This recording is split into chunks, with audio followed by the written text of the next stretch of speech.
Okay, so thank you so much for being here tonight to celebrate 15 years of the press.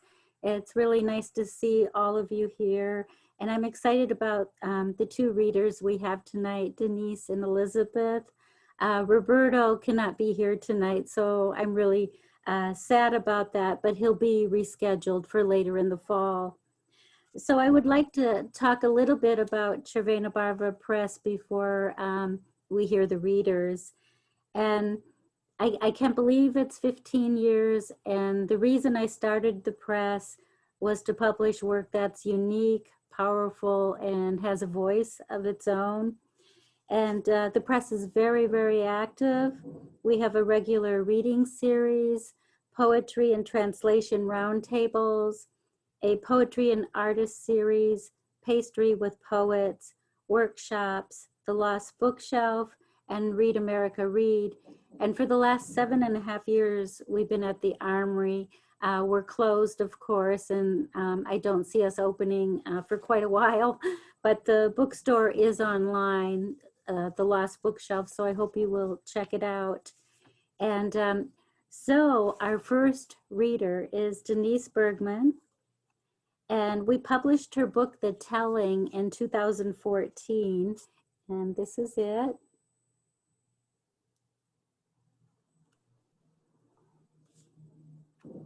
And her book, The Shape of the Keyhole, is forthcoming by Black Lawrence Press. And if you would like more information about Denise, go to her website, which is denisebergman.com. And I give you Denise. Thank you. Thank you, Gloria, for publishing the book and for all you do for writers. And I'm also really glad to be reading with Elizabeth, who does a lot for writers as well. And thanks everybody for, what do we say, joining us, showing up, listening in. So The Telling is a book-length poem that evolves from a single sentence in which my grandmother told me that as a child, she accidentally killed her mother. They were refugees escaping through the forest, and they stopped so her mother could give birth. My grandmother said that a jug of boiled water slipped out of her arm. She was 8 years old and scalded her mother to death. She told me this when I was 30 years old, and I was visiting her, and we were having tea and blueberry muffins in her apartment. She said it in one sentence, and she would say nothing about it ever again.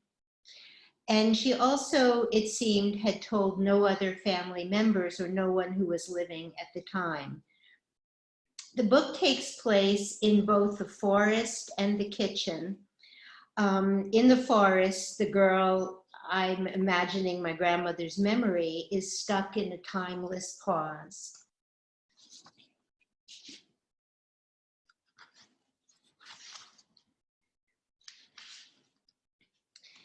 Matchstick thin, a girl with a jug too burning hot to hold stumbles, and the field of berries holds its blue breath as she and the jug fall soundless on the shoulder-wide path of matted down footsteps. Cracked to pieces, the jug flashes its boiled water over her mother, who had stifled the wail of birthing, muffled the first squawks, first chirps of rose-pink life. Now this, her mother scalded to death. A girl and a wet, wrinkled baby. No milk, no movement, nothing.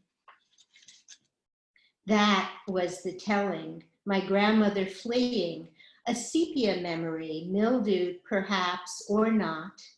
The telling, as if a coin lifted from a box at the back of the bottommost drawer in the darkest, most airless corner of the shade-drawn room. Her telling, told to no one but me, and that time only, as she pulled 2 blueberry muffins from the bakery bag and set them and a knife on the plate. a memory over and not, like the song about the song that never ends. A girl, not here, not there, stopped in what becomes forever dead center and fuels the nights of her sleep.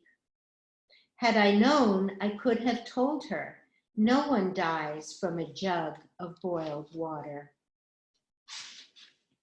She said there were blueberries on the other side.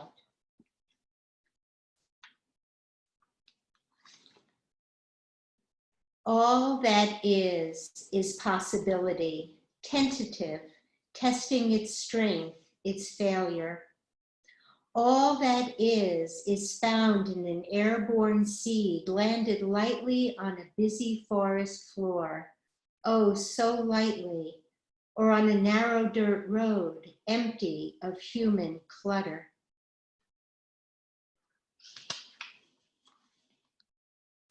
The jug. What of the clay, the vessel, not drinking in the boiled water or absorbing the halo steam, just holding it, earth of earth, tending its task? Born of the very ground underfoot that laps up a waste of storm, lures, procures, says, let me swallow you, and does. A brown, undecorated jug hauled from a two-room house. The girl runs. Tangles of lazy low bushes dawdle over the path as if ignorant of the end of their ripeness. A vessel, a clod of earth pulled upright, failed at its one job, holding no matter what. Even a fallen, shattered jug plays a part in the story. Even a jug plays a part.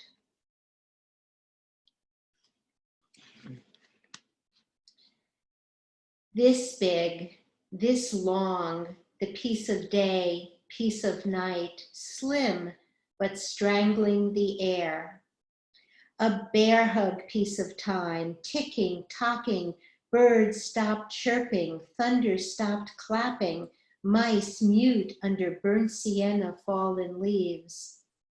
This big, this long, the piece of an hour, her mother's brown eyes, mother's limp limbs, mother's last maybe words, words, words, like go, go, go, go. Under the flocked wool cloth, a shiftless breast, an ear to mouth, no breath, but an industrious newborn turning irate. A paste of crushed and broken berries blotch the pink pearl skin.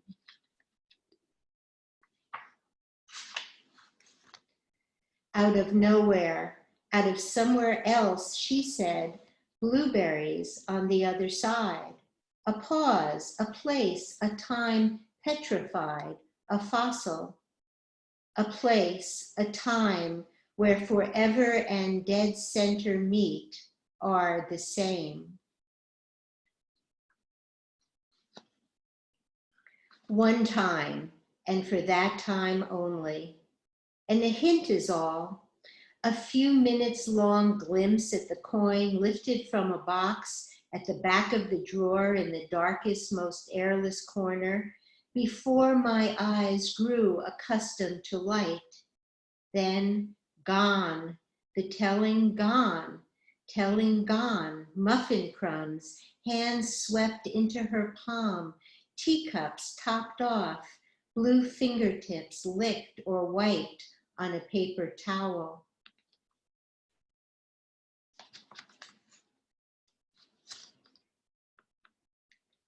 Being and being there. She knows what she doesn't know, hears what she doesn't hear, sees women, girls, women girls, her mother, herself, mothers, selves, were or weren't. Running to is running from.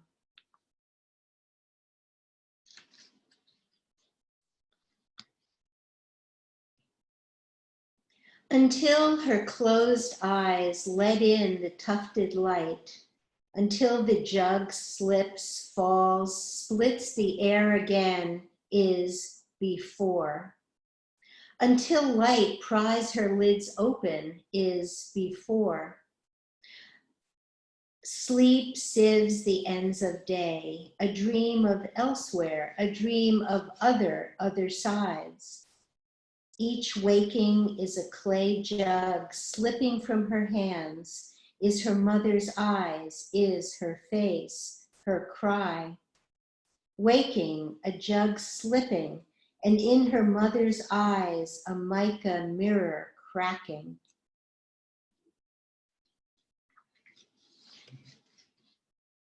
The kitchen.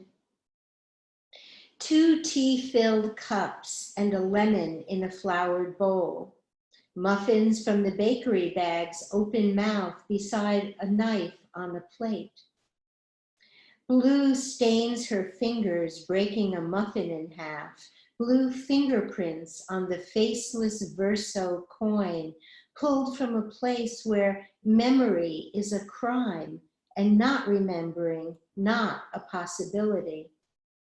Pulled from a box, a drawer, there were, each moist berry sealed in its skin.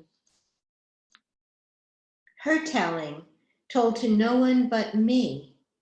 I lean toward her, she erases the inscription.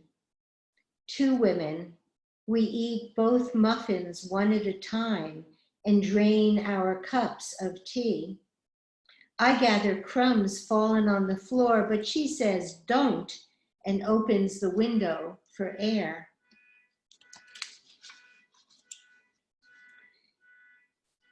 Now what? Now what when her feet don't know which way to move or not? Now which way? The sun's blade slices a jagged map across bark and rock, across her mother's limp arms, the newborn's blue face, like a movie snapping to a stop. Now what?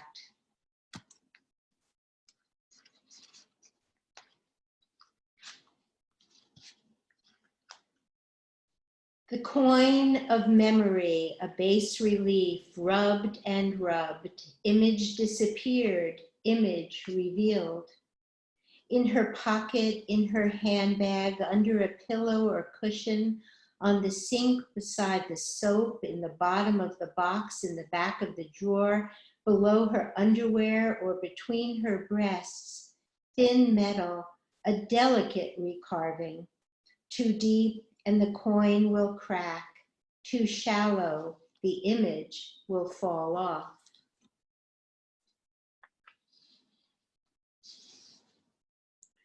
Matchstick thin, a girl, a jug too hot to hold. From her arms, a rush of waves scalds what stands behind her, scalds what comes after, all that water can never rinse away or wash away. Where a fiddle bow's long mouth was caught on a bush, she turns. Ash gray smoke over the flat roof ahead. Behind the uniformed men, the heels of their horses. Women, girls, the fallen fiddle's bow. To fit between the pause's thick shale walls, sleep hones and crops its dreams, but dreams like memory awry burst through the layered rock. Like memory, outside is inside, this side, other side.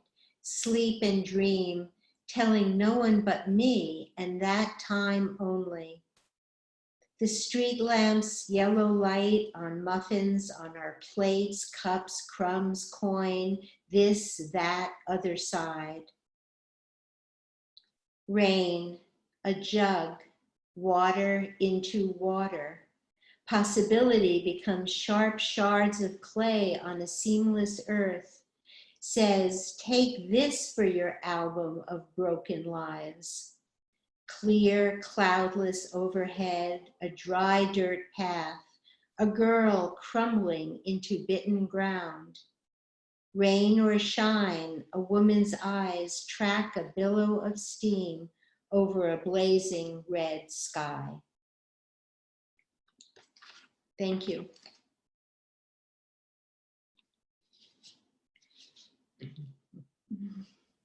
Thank you so much, Denise. It's so nice to hear those. It's I also.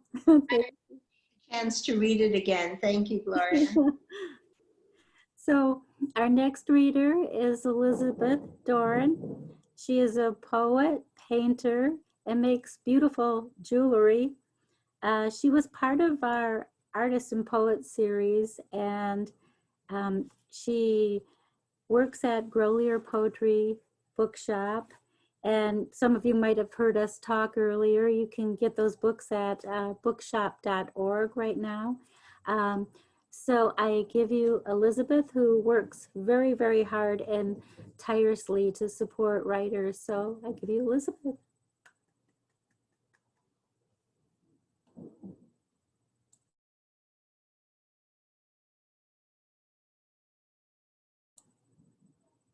Did we lose her?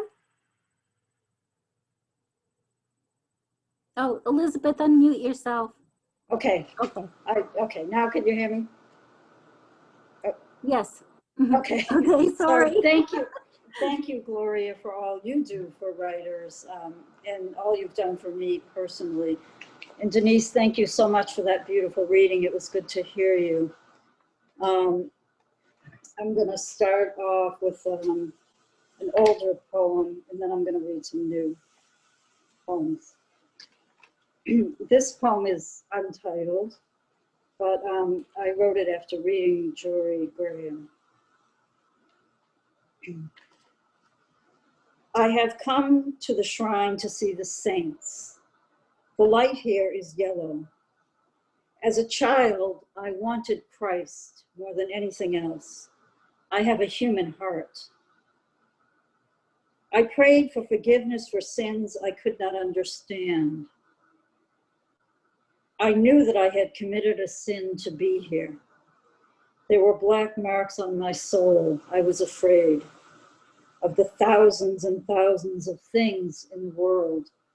Sewing needles, beautiful dragonflies, the shimmering gold of the wedding bands, and the sisters married to Christ. I once saw a bird soaked in blood. I want to be in this world, not afraid. So the next poem I'm going to read is called On Yellow. It's a prose poem. I wrote a number of prose poems having to do with colors, and this is yellow. And it has a quote by Vincent van Gogh. The reason I drink is to understand the yellow sky, the great yellow sky, Vincent van Gogh. On yellow. A yellow mood arrives. The solar plexus chakra is yellow. It is the seat of perception. I read that Vincent van Gogh ate yellow paint. Sunflowers turn toward the sun, hypnotized by yellow. Sometimes the moon is yellow. There is a diamond called the yellow diamond, also known as the canary diamond. They sent a yellow canary down the mine. See how yellow illuminates. Saffron is sometimes orange, but with a yellow tint. Urine is yellow. I heard someone say, where there is urine, there is life. I eat lentil soup cooked slowly by a Lebanese man in a tiny restaurant. The soup is yellow, served in a square white bowl. Yellow, in particular, has remained faithful to me, says Borges, as he is going blind. I quote Borges a lot. I've been reading him a lot lately. He's really an awesome writer. Okay.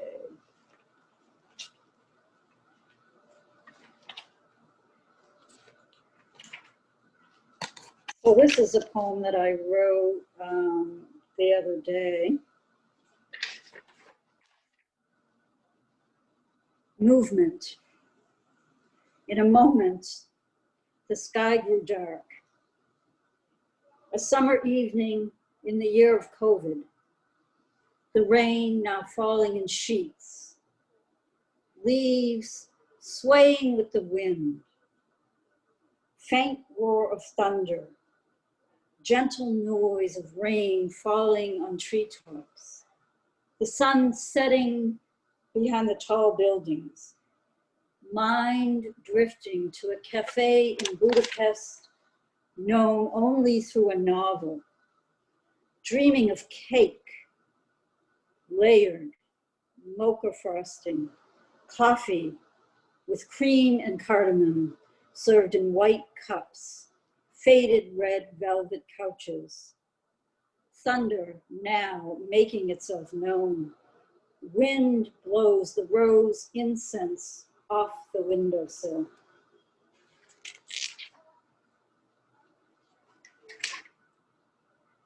Okay, so this is another older poem. It's also untitled. The birds in the subway sing, only for those who look up. I looked at the sky and saw snow, shaking and spreading like salt. The thin sun brightened the bare branches that seemed too cold to hold snow. I saw a young girl wearing a celadon coat and dark glasses.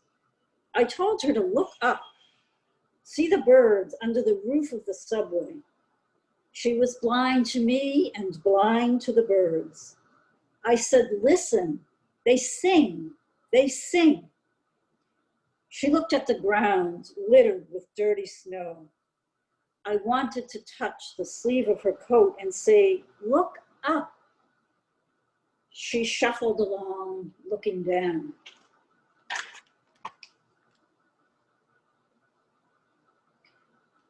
So this is a newer poem. It's a little rough, not completely edited, but here we go. It's called The Hideout Cafe, which is one of my favorite places in New York City, and I'm hoping that it's still there. Fashion is way out of style. Blindness should be seen as a way of life, one of the styles of living, says Borges. I am now at the Hideout, a cafe on Rivington Street in Manhattan, with its minimalist fashion, all white walls, certain magazines placed just so. I savor the moment. In one of the magazines, a recipe for Chinese tea marbled eggs, calling for a star anise, fennel seeds, lapsang tea, among other things. At the Hideout, they serve only chai tea and little fashionable cakes and cookies.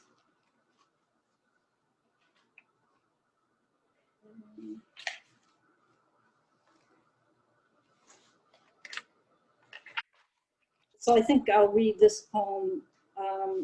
This was written last October, and I'd been taking care of a woman with Alzheimer's, and she was a very close family friend, and she died just a couple weeks ago. So this is Catherine at 83. She sleeps fully clothed, one shoe on, one shoe off. The dog's face on her thigh, the bed in the living room. 3 more dogs sleep, 2 on the couch, 1 in a dog bed. The whir of a fan, breaks the quiet of the afternoon. The pine tree outside is being gently moved by the wind, a clock ticking. Okay.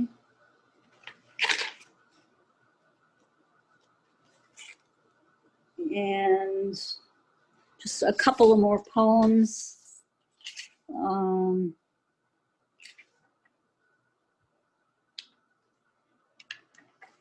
see.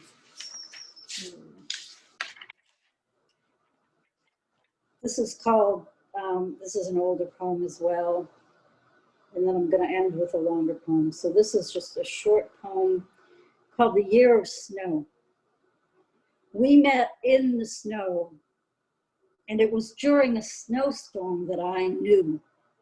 At breakfast at the hotel, you said, she should have known I no longer loved her.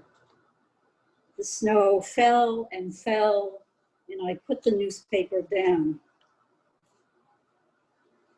So this is a poem I wrote pre-COVID, and it has a quote from Jean Valentine. We live between suffering and the ultimate reality of love, Jean Valentine. I cannot bear the weight of history. I am reading Pasternak and Pizarnik. Knowing there are things happening now in this era and time that have happened before. Children suffering, separated from their parents, not new, all of its suffering, the fate of humans, suffering each one alone with knowledge, witnesses of the unchanging world.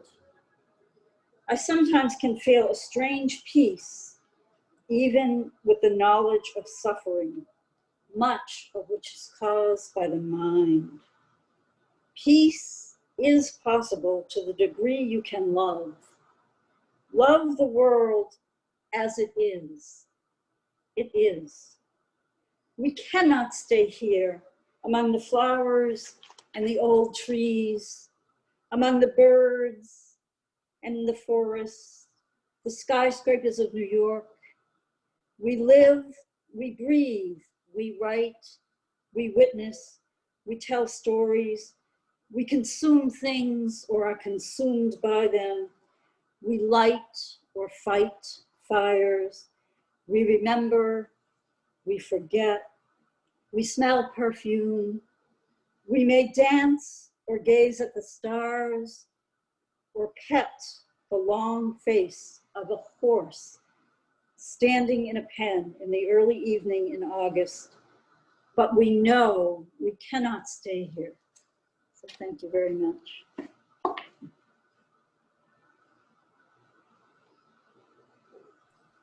Thank you so much, Elizabeth. Can we give Denise and Elizabeth another round of applause? Thank you so much. It's really an honor to have both of you here read tonight. So I'm very, very grateful. So thank you so much. And to everyone who came tonight, thank you so much being here to celebrate. And a huge thank you to Joy, who's here tonight, Renuka Raghavan, and Karen Friedland, who helped me tremendously. And I'm just very grateful for everybody. There's so many people that have come into my life, and I'm very grateful. And tomorrow we have Larissa Shamelo and Bill Yarrow at 7 p.m. So I hope you will join us. And that's it for tonight. So thank you so much.